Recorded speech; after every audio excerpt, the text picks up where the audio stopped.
ท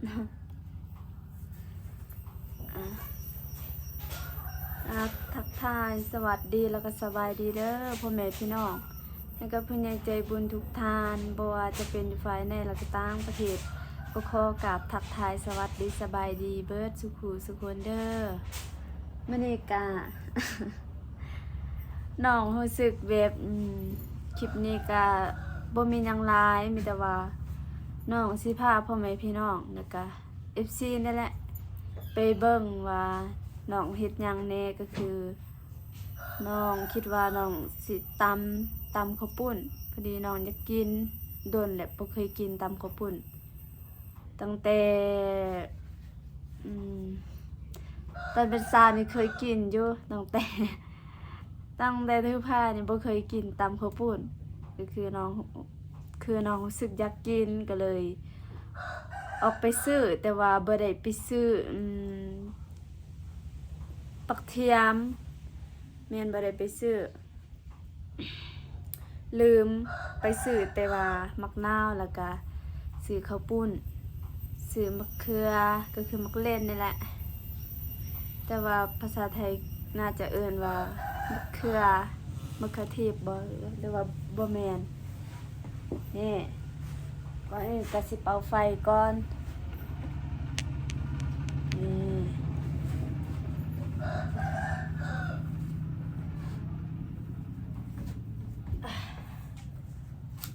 รู้สึกยาก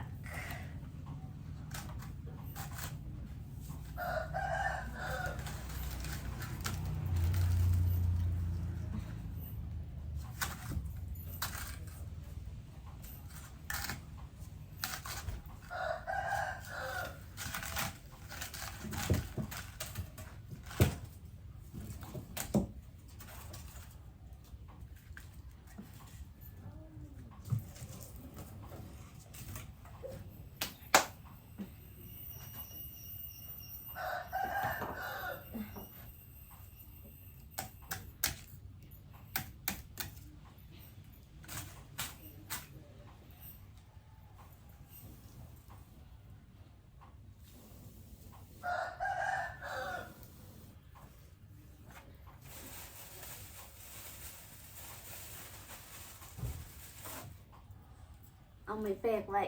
สิดังไฟ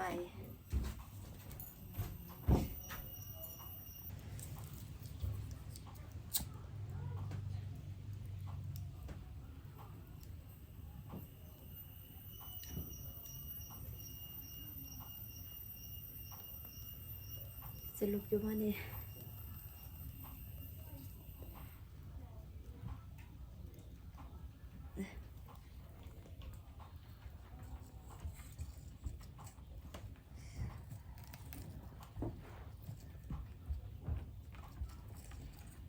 ดังไฟก้อนพี่น้องดังไฟเพื่อจะลวกข้าวปุ้น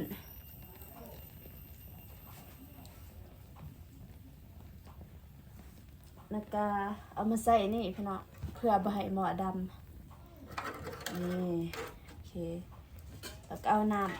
ำไปเอาน้ำ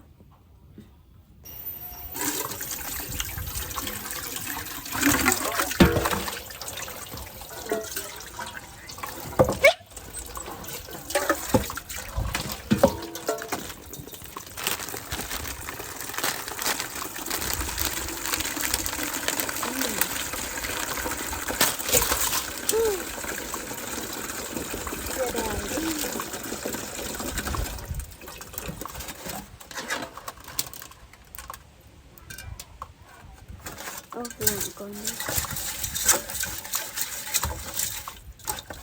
ยาก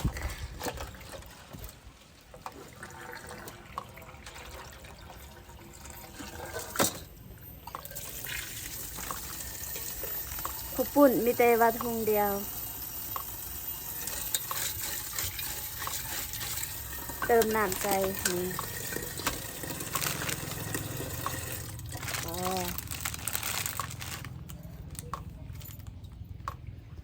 แล้วก็หลังจากนี้เมนเอาไปนึ่งเด้อ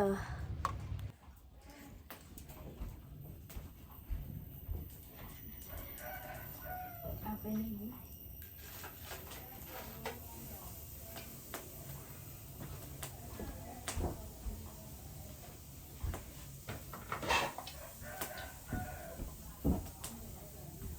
เอาพามาอัดเรียบร้อย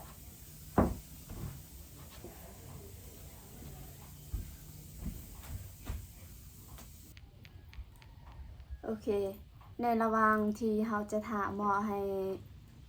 พดน้ำแล้วก็เพื่อให้ข้าวปุ้นสุกในระหว่างนั้นแม่นเนาะก็จะกระเกียมตำแจว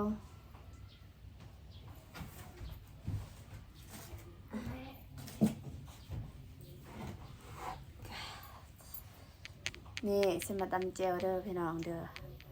อันใดที่เว็บน้องตำบ่ถึกบ่ต้องก็คอมเมนต์ติชมได้น้องบ่ว่าหยังนี่ก็เกียมไว้แล้วเดี๋ยวเราก็สิมาตำ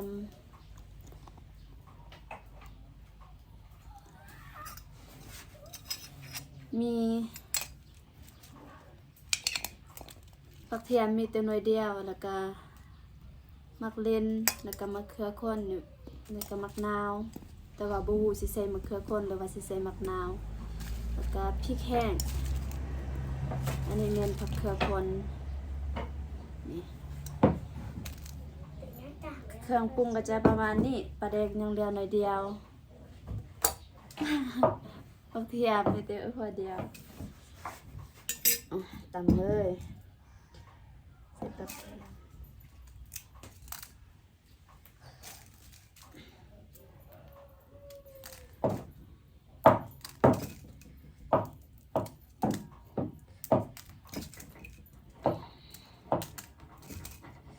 หิวข้าวแห้งพี่น้องจะกลืนน้ำลายละก็บ่แม่นว่าหิวข้าวก็คือหิวตำนั่นแหละน้ำลายแล้วบ่นี่พอแล้วนี่จากนั้นเราก็ตำ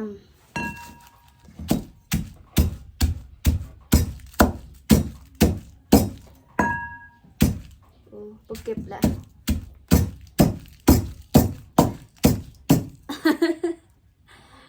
ผักเทียมหน่อยเดียวให้ตกอีกเบื่อก็ได้สำเนียง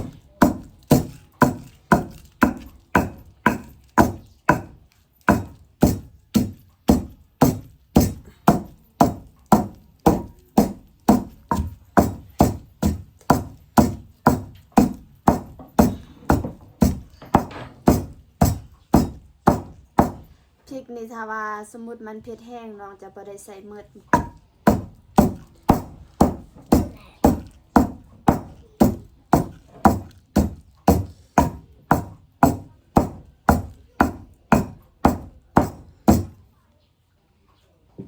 จากนั้นเราก็จะใส่น้ำตาลหน่อยเดียวใส่บ่หลายอยากมันสิเผ็ดแห้งใส่บ่หลาย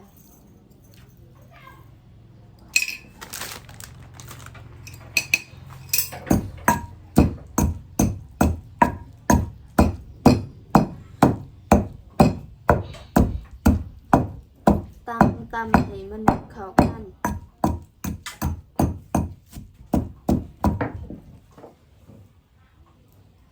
แล้วก็ลิตาเอามีด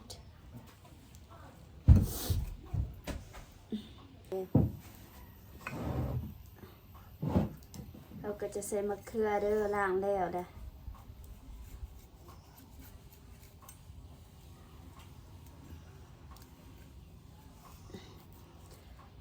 ปกติแล้วเวลาน้องตำอันยังแม่นเราบ่เคยใส่มะเขือ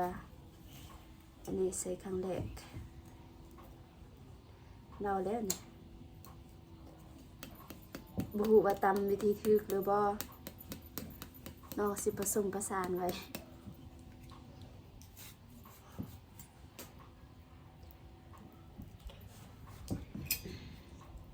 มาใส่บ่หลาย เพราะว่าน้องบ่ค่อยได้มักกินเปรี้ยว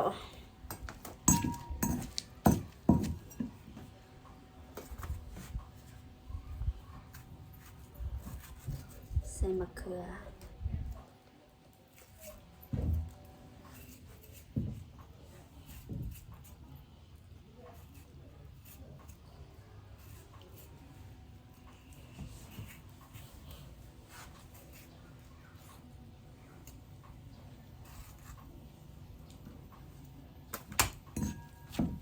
ใส่ปลาแดก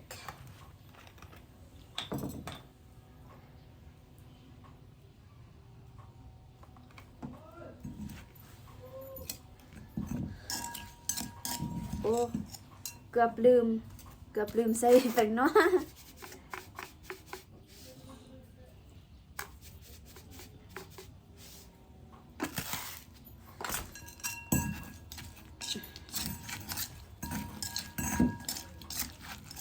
ปลาแดกหน่อยพูดใส่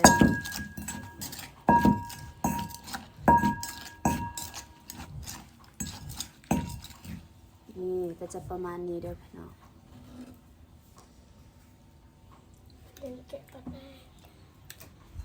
ปลาแดกบ่พอสั่นใส่หมดเลย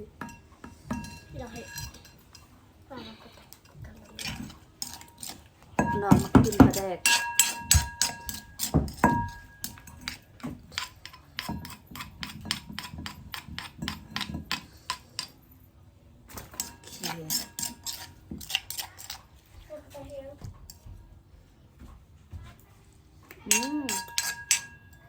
แซ่บ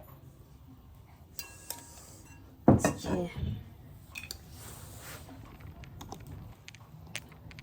อยู่กับน้องลิตาเด้อสบายดีเด้อสบายดีผู้ใหญ่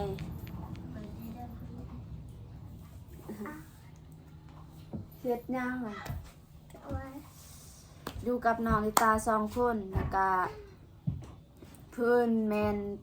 ไปหัวไปเวียกไปสวนเมิดนั่นแหละพี่น้องแล้วก็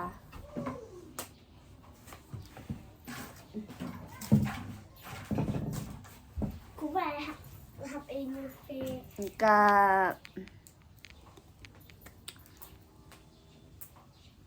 น้ำเต็มแล้วก็ทางแม่ย่าแม่นเพิ่นก็ออกไปเล่นทางเฮือนของลูกๆเพิ่นนั่นแหละแล้วก็ทางไอ้ตูนแม่นเบิ่นแล้วก็ทางไอ้ตูนแม่นเพิ่นไปช่วยเวียกของหมู่เพิ่นเองก็คือหมู่ครึ่งหนึงหมู่แล้วก็ครึ่งหนึงแม่นพี่น้องก็คือหมู่ที่ซื้อรถใหญ่ในมื้อนั้นซื้อมื้อเดียวกันกับอ้ายอานงก็คือไปเทเฮือนของหมู่เพิ่นนั่นเพิ่นเฮ็ดเฮือนใหม่พี่น้องเพิ่นเฮ็ดเฮือนนี่แม่นติดกันกับบ้านใหม่ของน้องกับไอ้ตูนใกล้ๆหั่นแหละเพิ่นเฮ็ดนี่แม่นเพิ่นเฮ็ดนำลังแต่ว่าเพิ่นมีทุนก็คือเพิ่นมีทุนนั่นแหละเพิ่นก็อยากจะแล้วไว้แน่ไปเบิ่งแล้วก็เพิ่นไปช่วยเทพื้นเฮือนนี่แหละแล้วก็มีน้องๆแล้วก็อ้ายของไอ้ตูนนั่นแหละไปช่วยเพิ่นพอดีตอนเช้านี่เพิ่นก็มาขอความช่วยเหลือนั่นแหละให้ไปช่วยแน่ไปช่วยเวียกเพราะว่าผู้เดียวเพิ่นก็สิเทบ่เป็นนะเวลาเทพื้นนี่แม่นต้องได้ใส่คนหลายเนาะพี่น้องประมาณนี้สู้บ่บ่จังแต่เอาจองนี่เพิ่นฮัลโหลจังน้องลิตาเพิ่นบ่ฮู้จองนะก็คือภาษาบ้านพวกล้านเอิ้นกระไม้ถูกบ่แม่ทันแหละไปเอา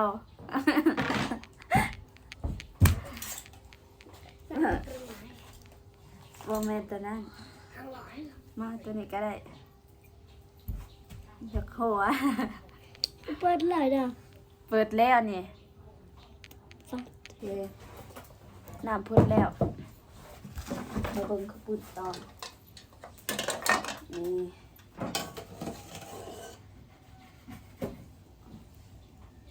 มาต้มโดนเพราะว่า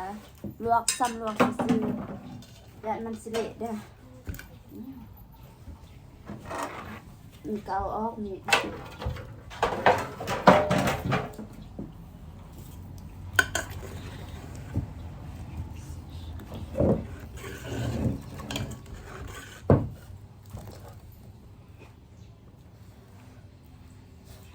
โอเค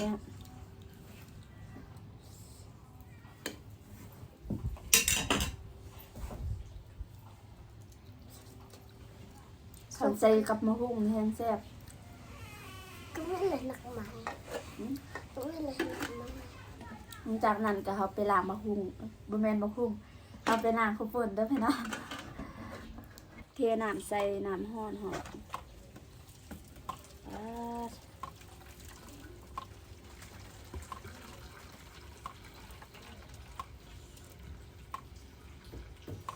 หอนอีก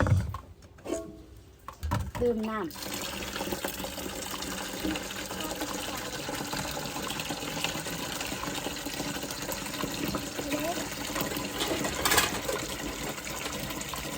ติดกอดอุ๊บแล้วก็เอามาเทต่ออีก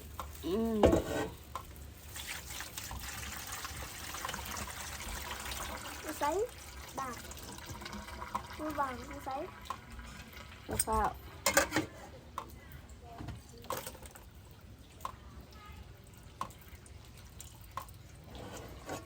เอาตื่มอีกหน่อย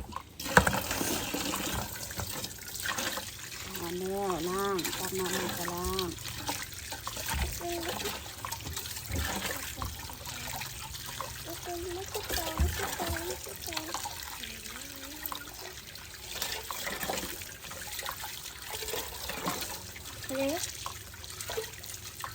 น้องมักกินข้าวปุ่นนี่ติดไว้เบิ้งงับ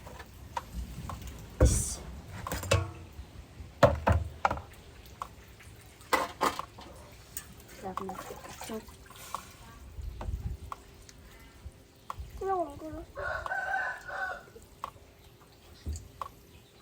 ไม่ มาอัดเดินกินข้าวปุ่นหน่อยเดียว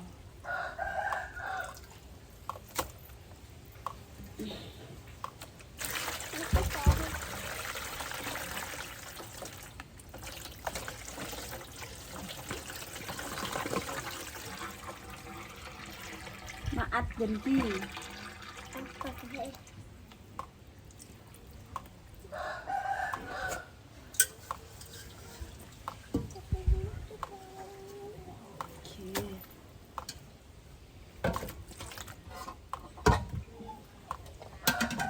เรียบร้อยพี่น้องแล้วจากนั้นเราก็จะมาปรุงเลยโอเคพี่น้องมาปรุง โต เผ็ดเด้อ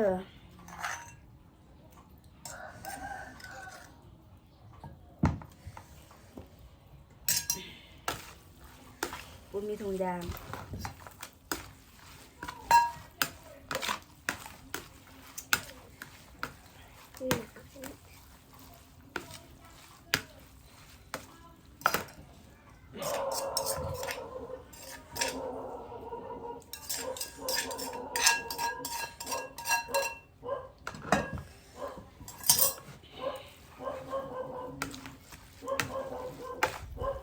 หาซอกถุงยาง แล้วมันตัด โอเคนี่ มันน่าจัด เจ็บนี้เอ้าใส่สบาย มันเจ็บ เผ็ดบ่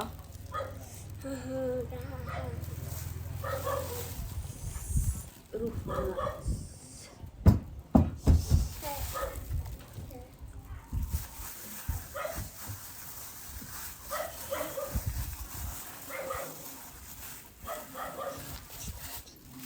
นี่เสร็จหมดเลยอะใส่ละมีด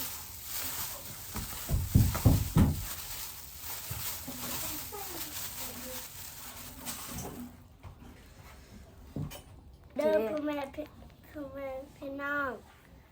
มากินตำข้าวปุ้นนำกัน มาเด้อพี่น้องเด้อพี่เอฟซีมาเรียบร้อยเด้อแล้วก็ได้จงไว้ให้คนในเฮือนนี่แหละถ้าผู้ใดอยากกินก็เอาไปกินก็จงให้แม่ย่านี่แหละ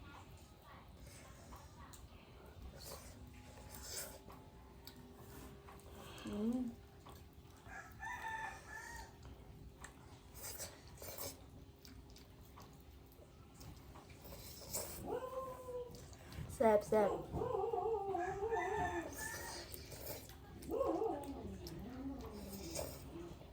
แซ่บอ่ะ แซ่บ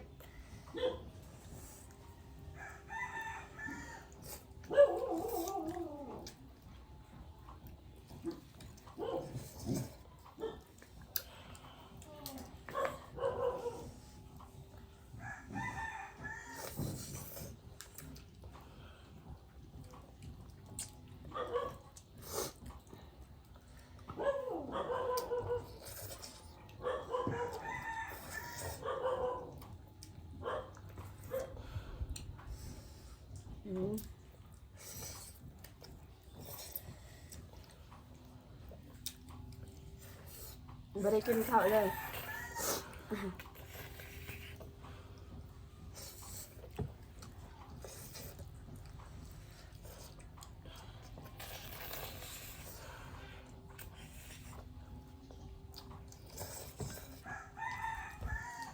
แล้วตุนว่าพายคลิปเป็นจ้า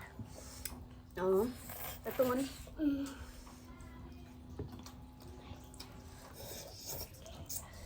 ออกโดนพายอัดเลยในแต่บ้าน ของนอนลิตามืดเลยความแซ่บ ยังเด้อค่ะโอเคพ่อแม่พี่น้องสำหรับคลิปนี้ก็หมดคุณเด็ดก็สิจบคลิปเพชรนะทั้งเพชรทั้งแซ่บนะสำหรับคลิปนี้ก็บ่มีหยังหลายมีแต่ว่าตำข้าวปุ้นให้น้องลิตากินแล้วก็น้องน้ำพอดีอยากหมดซองแล้วก็หาซื้อ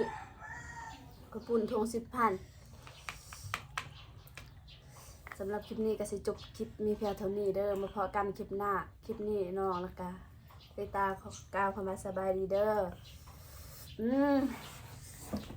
เอากินต่อกินจนมืดแล้วน้องลิตา บาย